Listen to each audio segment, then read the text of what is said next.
Zer egon daiteke emakume hauen kopetaren atzean, zahartzeko eta abandonatua izateko beldurrik ez duenak, bota dezala lehenengo harria.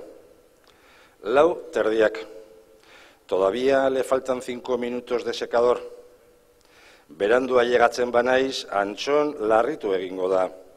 Ama, zu ezara batere tardona, eta esperantzasko laino larri bat kopetatik begietara, betasalek isterakoan usten duten zirrikitutik egun batean, nere txuren amona berandu etorri zen, eta ia izitoek eraman zuten.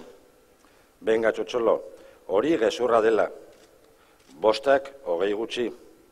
Debería darse mechas, a su pelo le iría muy bien, y le dulcificarían los rasgos. Hemendik ikastolara, 1, 2, 3, 5, 6, ez, 7 semaforo. Abenidatik buelta emanez gero 2 gutxiago, baina trafiko gehiago agian. Saloaren ama beti berandu etortzen da, baina zu ez. 5:40 gutxi. Si le doy un golpe de tenacilla le quedará mucho mejor, más natural.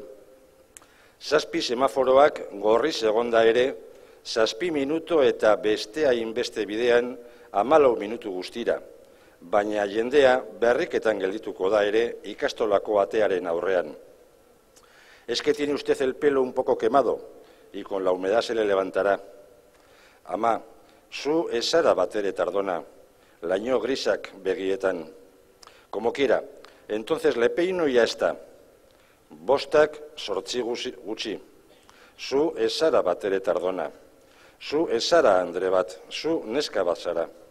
Saloaren ama bai dela tardona, eta itatxo ere pizka bat. 5:05 gutxi. Son 600 pesetas, señora. Bota pare baten erdia, baloi baterako baino gehiago. Benga Antxon, baduz orain ere jostailu franko.